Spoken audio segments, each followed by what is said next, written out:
I don't know. Sometimes the other way probably works better. Which brings us nicely into register to vote.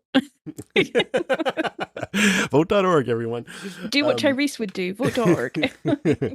So, anything else about that before I move on to Rick? No, that's pretty much it. I've just written that Tyrese's friends are basically being the worst at this point.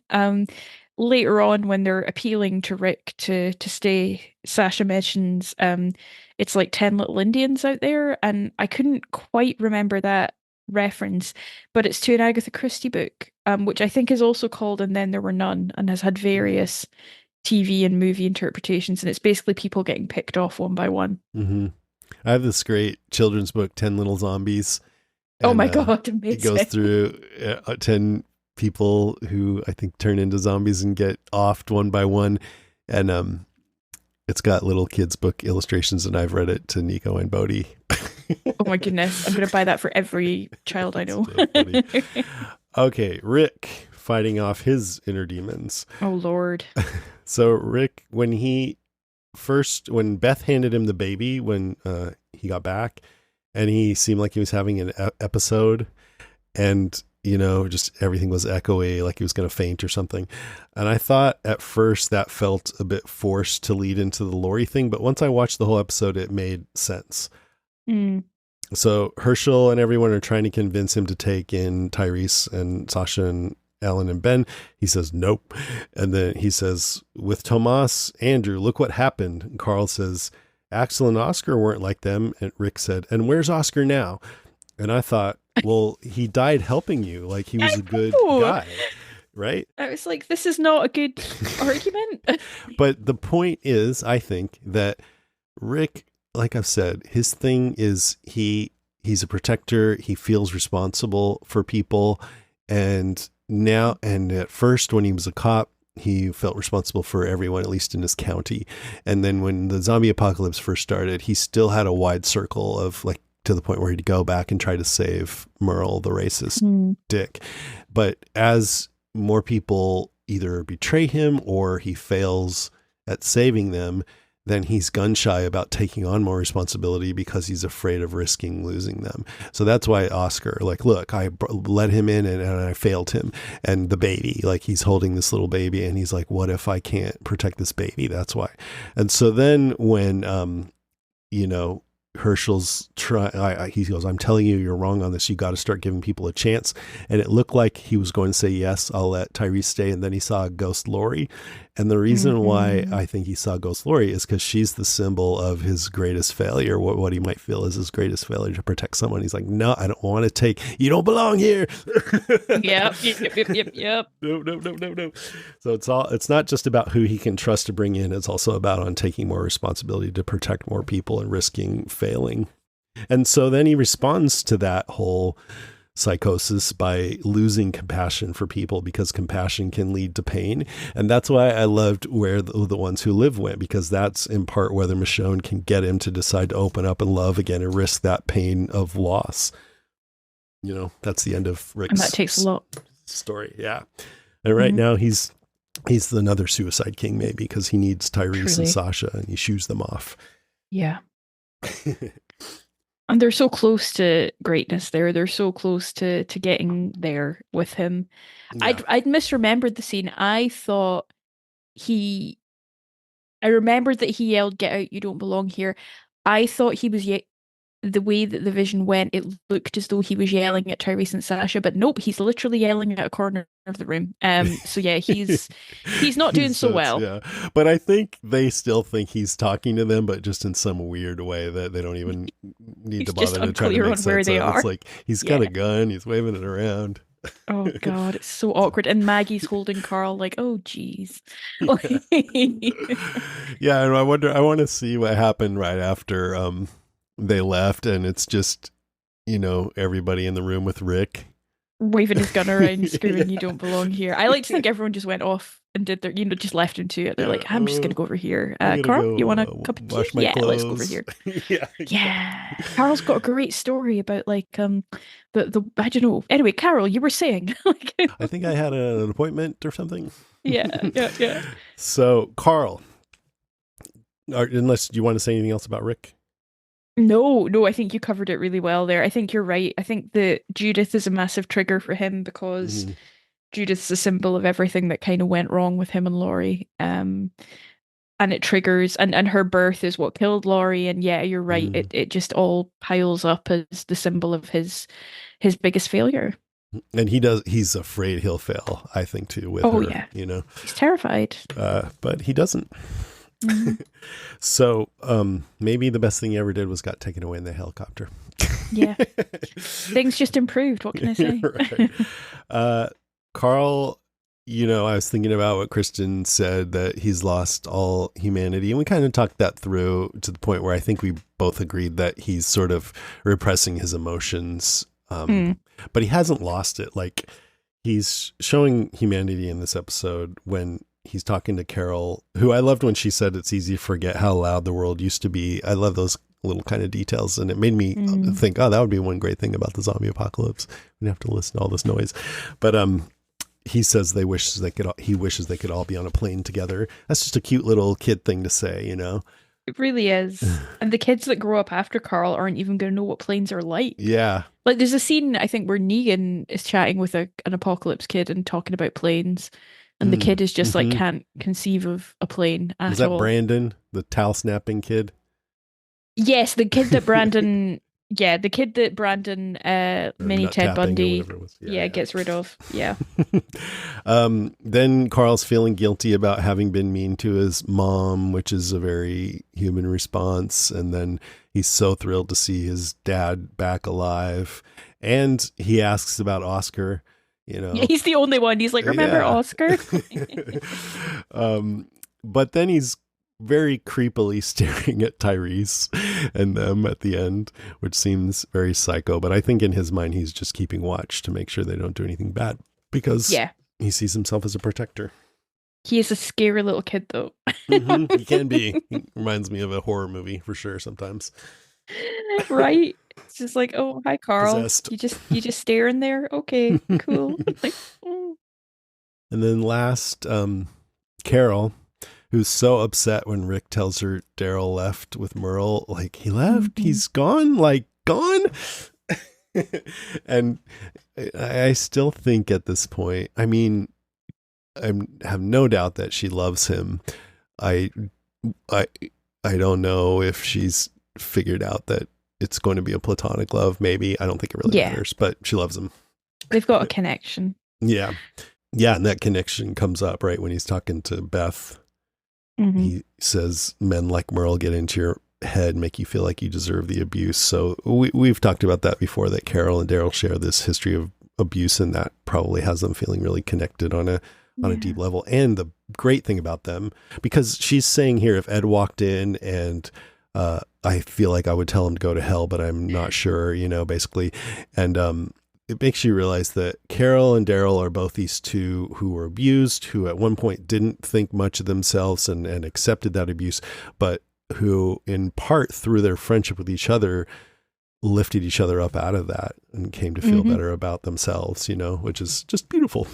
They really did. And I loved when Daryl was choosing to be with Merle. I loved how open the group were about the fact that he's part of their family. It wasn't like things were unsaid by Rick and Glenn about like, we include you in this. Like, they're very explicit about it. Yeah. And I thought that was very emotionally powerful. I love that. Yeah. That's such a good thing for him to do. And it probably helped Daryl feel better about the whole thing, even though he chose to leave, I loved when Beth said, I'm pissed at him for leaving, and Carol said, don't be. Daryl has his code. The world needs men like that, which shows even everybody's being understanding about what happened here. And I was wondering, what is the code? Is it just like blood is thicker than water? I'm not exactly sure, but I do understand the point that just Carol knows that Daryl has integrity. Yeah, he does. And last thing on this is just talking about how Carol is sort of starting to come into her own makes me feel excited for The Walking Dead, Daryl Dixon, The Book of Carol, coming up in about a month here, September 29th. So we're almost there. Know. It'd be cool to see more Carol story. To Yeah. so exciting. So that's all my points. Only had a couple of notes. I'll just go through those really quick because there's only two. No, there's only one. I liked the creepy ass zombie that peeled back the corrugated metal to enter Woodbury. That was just a nice, creepy Nicotero Which the scene. group left open. So Yeah, that's I cool. know. Yeah, they're like, whatever. I'm not saying the governor's right, but it's not cool. Not great. Not great. All right. You got any notes or? I thought the Hyundai looked great. The Hyundai looked great in this episode. Spotless and shiny. Very clean. Mm-hmm. Spotless, shiny, very well shot. I forgot that Beth's a fan of giving people a little Southern Belle kiss on the cheek when they come back, which I always find very quaint. I think that's Cute. it for my notes about the show. Oh, I feel like the road where they stop to have this conversation, looking at that road, I feel like they use that road a lot in this show, but they just shoot it from different angles. It looked really like one of the roads that they use a lot in season 9, and I'm just like, I wonder if they have specific roads in that area of Georgia that they like again. I also enjoyed Herschel saying, "You're like my own son, Glenn." That was very cute. Very I enjoyed that. In terms of trivia, the arena that we see is actually an abandoned mill, which production designer Graham Grace Walker stumbled upon in rural Georgia. With its existing rusted steel and broken windows, it already looked apocalyptic. One of the Woodbury survivors in this episode, Brendan Cornwell, is the uncle of the first set of twins, Adelaide and Eliza Cornwell, to play Judith Grimes. You might have spotted the sheriff ammo bag that the governor is using at about 25 minutes into the episode. That's obviously the bag Rick left behind in episode 1.1 Days Gone By. I wish they would show that like hanging off some statue in season 11 or something, just off in the corner. It would be cool to see where it ended up. I think maybe we know, but I don't remember. Andrea takes it off the farm. It's with them right through. I feel like it stays. We'll have to keep track of it. Yeah. Following on from last week's trivia, this is the first episode of The Walking Dead to be rated TVMA. I wonder if it's because they use the term rapist, because it's not the most violent episode we've seen so far. So I wonder if it's, I don't know, an overall decision that the show is getting darker. But I read, and I don't know if this is true, that so I think it was either Kristen or Karen, or maybe it was you, that said all the episodes from now on are TVMA. But I also read that previous episodes were changed to TVMA in reruns. So maybe that would make sense. They just decided, you know what? We were kidding ourselves. This is an adult show. This was dark. From this episode until the end of the season, Judith Grimes is played by a different set of twins. So we now have Loudon Case and Leighton Case replacing the Cornwell twins. The girls were between 4 and 7 months during filming. Probably why they seem like absolutely massive babies when they're supposed to be like a week old. Walking Dead timeline, we're on day 304. So not quite a year since the apocalypse started. Wow. Yeah. Only on The Walking Dead could your boyfriend pit two of your friends against each other in a death match and you go, that seems bad. I'm not sure though. Only on The Walking Dead could you find yourself with a man who makes Shane seem like a good choice. Like, you know what? Shane would never pit people against each other in a death match. That's true. Yeah, that's a good point. Say what you like about Shane. Obvious threat to untold numbers of citizens. The people it kills get up and kill. Are they slow-moving, Chief? Yeah, they're dead. They're all messed up. This is a Walking Deadcast news update. Just a couple of things. Number one, after 6 months of production, The Last of Us Season 2 has wrapped filming. Wow. Which is great, here in August. We know it's set to come back in 2025. We don't know when. I'm hoping early. Last of Us Season 1 wrapped in July 2022 and premiered 6 months later in January 2023. So maybe it'll be, sometime early, February, March, something like that. Be cool. That's exciting.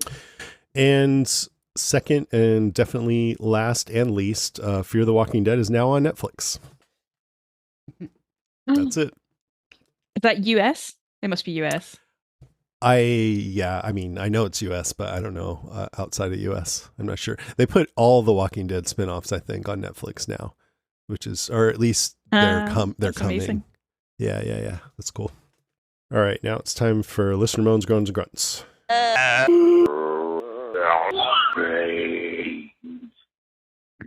Alma Contreras says, ugh. That's it. No, she doesn't. She says, ugh, this is one of the episodes that really honed in my hate for Andrea. I felt like she was so ridiculous, as if because she was sleeping with the governor, it would make her some kind of first lady. Girl, get real. The governor doesn't even care about you. Anyway, I'm still enjoying the rewatch with y'all. Thanks, Alma. I'm glad you're watching along with us. Yeah. Mm. Dabalino Bob Grippy, someone I haven't heard from in a while, says, I wanted to comment on when Oscar found the pair of slippers in a cell in the Tombs. Quote, for relaxing at the end of the day. I think I remember buying slippers as a result of this. I wonder if the actor had slippers given to him at cons. He should have. I hope he's got slippers in heaven. Andy Swan says, hi, Jason. I hope all is well. As you probably know, Daryl Dixon is now officially available in the UK. I have just finished it and your coverage. I loved it and really nice to listen to you and Lucy again, even though it's a year ago in real time. Fuck, it's a year ago. Pleased it was good, as I had pretty much given up on The Walking Dead. Fear has gone to shit, and to be honest, I don't think The Ones Who Live was much better. Dead City next, although not great by most accounts. Most enjoyable to listen to you guys again. I'm self-employed and often work alone, so it can make a difference to the day. Oh, Andy, that's how I enjoy my podcasts as well. And my little tea breaks and so on. As you're reading that, I'm wondering if Andy just meant to write that to me and not to be read on the podcast, but I don't think it's anything salacious. No. Yeah, glad you got to watch it. The Dead City actually, you said not great by most accounts, but I know it had more, a higher viewership than the Daryl show, and I know a lot of people who liked it, so I would keep an open mind about it. It got a really good write-up in The Guardian of all places. I was like, oh, okay. And Eric Kane liked it better than Daryl, but he did. He's just wrong. He's just wrong. Billy Thompson says, hello. Hope you guys are well. I'm well. I'm well. I'm feeling good. I've missed a few weeks. Recently got a new job. Well, congratulations. Been busy, but I'm all caught up with the rewatch, and damn, I've missed you guys. Anyway, what a great opening scene. It's so iconic. The governor with his eye patch and long coat, Dixon brothers fighting and the crowd going wild. It's really odd to see Daryl heavily breathing and seeming quite scared of the situation he's in, which we never see towards the end of the series. I mean, that scene reminded me of the Daryl show when he's with Quinn in the arena. Oh, yes. Adam Nagaitis. Yeah. Andrea has a lot of good leadership qualities, which she shows when handling the Woodburyans. I agree, but also makes some awful decisions throughout. I agree. I've always wanted to see what she would be like if she made it further in the show and if she could iron out her mistakes. What I noticed is Rick really doesn't seem to have a proper connection with Judith initially, which I didn't really notice before. Yeah. I also forgot how scary it is seeing Lori standing there. A lot spookier than I remember. Anyway, thanks guys. Bye. Fair points. Rhea Reinbold says, hi y'all. I just wanted to share the impact your shows have, at least on me. I'm having a good laugh right now. I've rewatched The Walking Dead a handful of times over the years, and The Talking Dead has been my favourite podcast. I found The Walking Dead cast of us last year off their recommendation when it was mentioned that a rewatch was going to be done. I started my rewatch last year with Jason and Lucy. I have no self-control, so watched ahead and listened to old episodes with Jason and Karen and rediscovered your crossover season recaps. I finished the series and then Chris and Jason started their rewatch, so naturally so must I. This afternoon, to decompress after a very long work week, I found myself watching The Walking Dead in a very odd order. Season 2, episodes 3 and 4, and Season 3, episode 7. Not because I wanted to watch the show, but because I want to be a prepared podcast listener. You all are the absolute best, and I appreciate everything you do. It's so cool to have two great podcasts to stay up to date on all things The Walking Dead. Perhaps you might consider a rewatch crossover someday. I mean, that would be great, Rhea. We love those guys. Yeah, because they're doing 2 at a time. I don't know if I've mentioned that, by the way. If you didn't know, The Talking Dead started a rewatch, and Yeah, they're so great. So if you're digging ours out and you have some time, I totally recommend going and checking theirs out too. Absolutely. And they're doing 2 episodes at a time, but they started later than us. So I was thinking maybe when we all caught up to the same episode, we could do it together. I don't know if it'll work out. I think that sounds great. Yeah. It'd be fun. But anyway, thanks for writing in. I'm glad you found us, Rhea. Me too. Andy Fisher says, Jason and Lucy, rewatching season 3, quote, with you and the Podcastica family is so much fun. What an episode. Everyone fighting everyone and Rick trying to hold them together. Everyone against Merle. Glenn versus Rick. Everyone against Michonne. Rick versus Lori. I love your segments of Only on the Walking Dead and explaining the timeline. I've watched the show all the way through about 10 times, yet you and the listeners bring up so many insights. Beautiful acting also. On our parts or on the show? I put everything into it. So. You're so good. Yeah, Lucy's not even Scottish. No, from I'm Minnesota, Karen. right? I just took on a new personality. That would be crazy. We don't do video, so I'm not sure exactly. Well. He goes on. Carol emits such sorrow and despair with the one word, gone? And the look of everyone equals scream, sweaty, dirty Georgia summer in prison. Yeah, I mean, they always talked about how hot it was filming the show. And the great writing. And Merle is 100% crazy redneck tweaker. Hey, please leave Andrea alone. Her acting is wonderful and her character has so many levels. Podcastikers, tell the truth. You would be jumping on top of each other for a chance to live in kooky Woodbury away from the zombie insanity, just like her. I totally would until I saw the leader pit 2 of my friends against each other. Yeah, then I'd stay one more night, have a shower and breakfast, and then leave. Yeah, then I'd be out of there for sure. Can't wait to hear your thoughts on the second half of season 3 and beyond. 5 pizzas and a ring. Yay. Yay, Andy.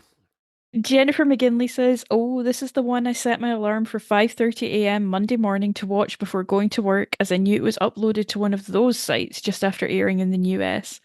I knew I couldn't concentrate on work knowing it was there for me to see at last.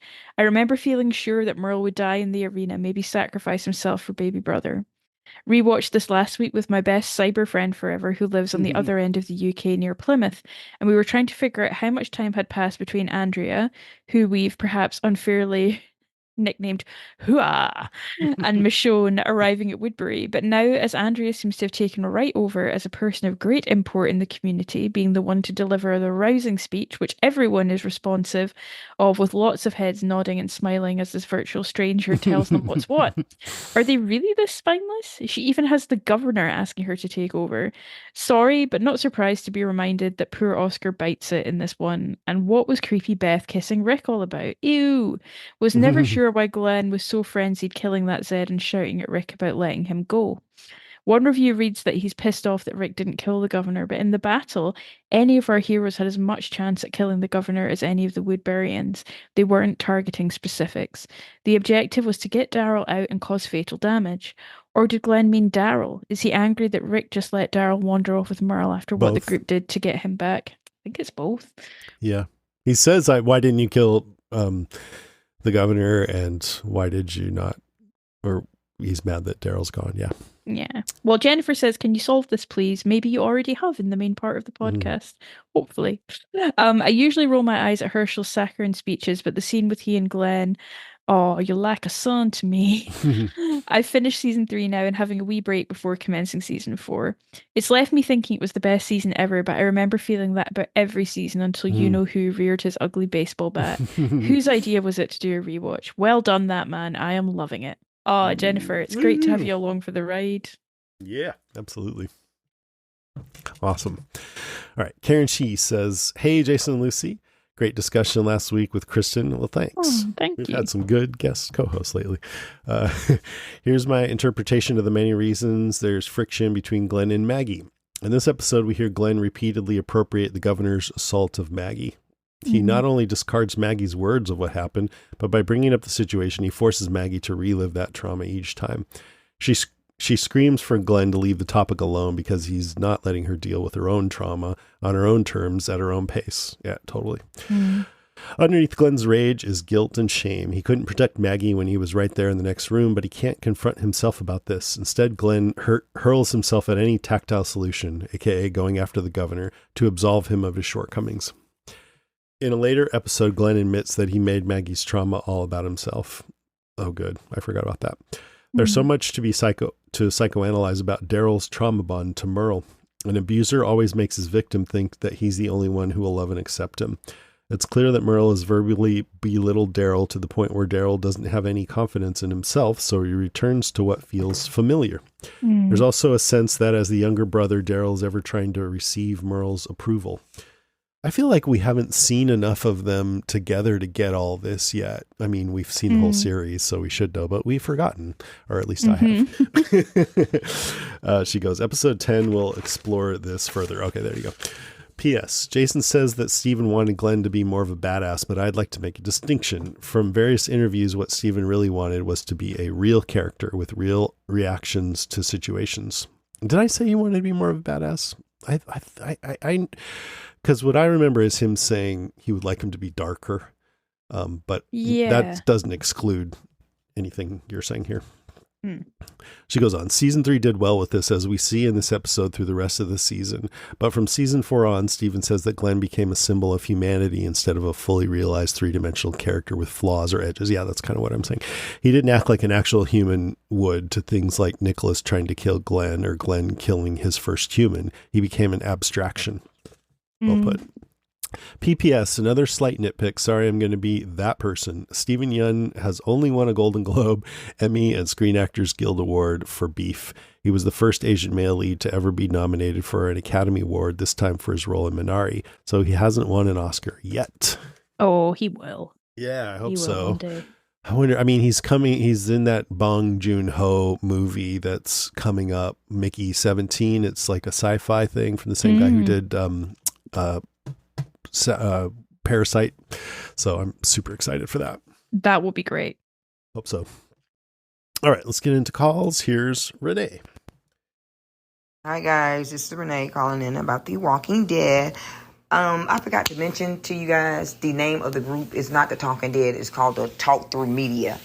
And I actually reached out to them and because I wanted to see if some of the other people in the group wanted to do a rewatch, and they said it was okay if I introduced them to you guys. So I inboxed them. So you may be getting some new people in the group. They're really a cool group, though. They really are. And just one lady, Glenna, I really hope that she joins because she is like you guys. She can break it all the way down. She really was like the head honcho in charge because things that we did not notice, she always noticed. Like Amazing. I said, she reminds me of you guys. So hopefully they'll be joining us. Yay. But and also, Jason, man, listen, I don't know if I'm emotional because my friend died, but you guys just make me cry. When you was talking about voting, I'm like, this is my friend that died, she is married to a woman. They're in a same-sex marriage.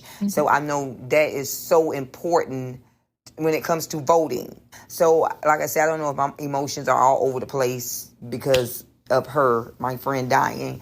But when you talked about voting and please get out and vote, I'm like, thank you, Jason. Thank you so much. That's truly, truly, truly awesome. Okay, so let me get to the episode because I always get to rambling and I want to be in and out. The governor, he's unhinged, and Andrea is truly a pick-me, like Lucy said a couple of episodes back. Andrea, I really do not understand. And I understand what you're saying, Jason, but I do not understand how Andrea could have been with Michonne for a year and she chose to stay in Woodbury, especially when Sasha was talking about how our group was the first good people they ran into. And then Herschel was talking about bad people out there. So I'm sure Michonne and Sasha ran across bad people as well. That's why them two just stayed together. I'm sorry, not Sasha. I always messed up names. Michonne and Andrea. That's why they stayed together. So I don't understand how she believed that man, chose that man over Michonne. Like, by after a year, she should have realized that Michonne was a good judge of character. I think if it was the other way around, Michonne would have went with her. So that I don't agree with you on that, Jason. But hey, it's okay. And for his dad, I would just say to that, you could say it the other way. After a year together, Michonne should have realized that Andrea was a good judge of character and stayed in Woodbury with her. And it's hard to think about it that way because we know that Michonne was totally right and Andrea was wrong. But with that's what I say, like with what Andrea knew, she, you could reverse that argument and say, oh, Michonne wasn't loyal and stayed with Andrea. So that's how I put it. Carol going with Merle, I don't think he's going to be able to stay with Merle because, like Carol told Beth, I'm not the same person from a year ago. But Daryl lives by a certain code, and I feel like Daryl's code is loyalty, just like mine. But the place where he is now, he's not going to be able to stay with Merle because Daryl's not going to be able to accept Merle because Merle ain't changed. Merle is not going to be able to accept Daryl because Daryl has changed. And Daryl realized, I should be loyal, but it's called reciprocation. He need to be loyal as well. And Merle don't know how to be loyal to nobody but Merle. And when he called Michonne a Nubian queen, damn right, that's exactly what she is, a Nubian queen. But he was being racist, of course. Just like when he mentioned the two men in chains, he was like kind of ironic. Merle, you just a racist piece of shit. But like y'all say, he is truly playing his role because he just gives off a racist here in Georgia, someone that acts like that. I mean, I have seen plenty here in Georgia that acts just like that. That's just ill, icky, just crass, because that's what he is, insinuating that Michonne and Andrea was out there, doing something together as if two women can't be together and be friends. I am so over Merle. And Glenn, man, he's sick. He really believed that Maggie was raped. He really does. And he just cannot get that out of his head because he said it. And Maggie looked at him like, sir, I done told you that I was not raped. Like, come on now. Sit down somewhere, get yourself together. And when Rick made it back, Lucy, he finally got a hug. He hugged Carl and he kissed Carl. He kissed, and I love the fact that Rick is a hugger because I'm a hugger. I love to hug and kiss, and I'm an affectionate person. And I was just thinking about Beth. She's so cute when she gave him a kiss. I mean, I just love all of them. I really do. And also, I meant to mention this at the beginning. Jason, when you said that Andrew Lincoln, the reason why it was so much chemistry, because that's how he wanted them to be on the set. That is what he brought to work, and that's what he wanted them to bring to work. He wanted them to bring peace and harmony, and he leads by example. So I feel the same way about you guys. I feel like you and Lucy, you guys lead by example, and y'all bring the peace and harmony, and you all don't agree all the time. So therefore, that trickles down to your audience, So I feel like you guys are just like Rick on the Walking Dead set. Alrighty, talk to you guys later. I done went on long. Peace and love. Bye. And don't forget, vote. Don't boo. Vote. Yes. That's a great compliment. Thank you. I love that.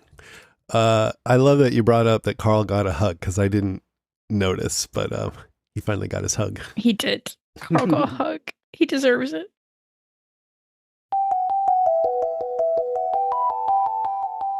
All right, that's our show, episode 595. Thanks so much for listening, everybody. Next episode, The Walking Dead, season 3, episode 10, Home, of which I have zero memory. There's a very infamous episode of the X-Files also entitled Home, and I'm glad it's not like that. If you want to write in or leave us a voice message about that episode, you can find all our contact information at podcastica.com.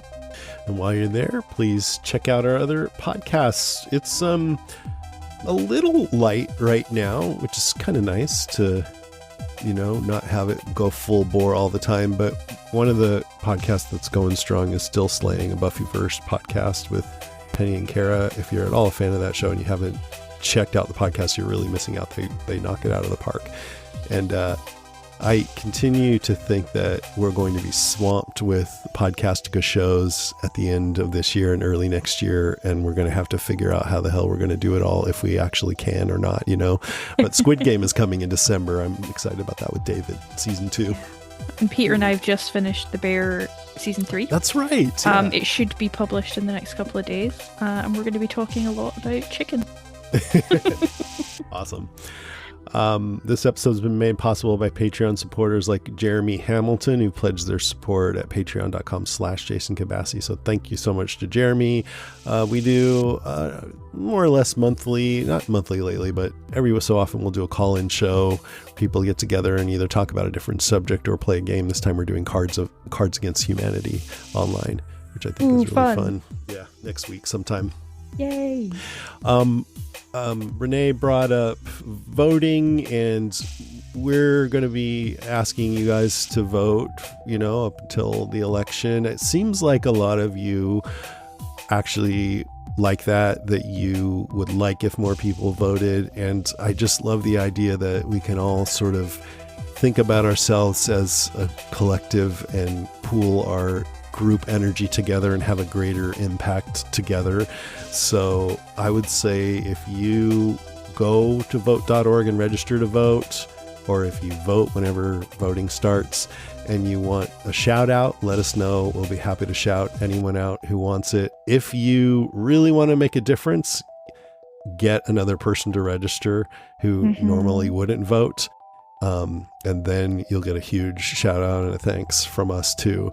So again, vote.org, it's a nonpartisan site where people can see if they're registered to vote and figure out how to register and vote and everything. Love it. Vote for me, guys. Not for me, but vote on my behalf, because I cannot vote in the US elections. You heard it here. Lucy says to write her in. Yeah, write me in. Oh God, can you imagine? They're like, Guess all what? came down to one ballot and someone had written in Lucy, and I'm like, shit. Sorry, America. Man.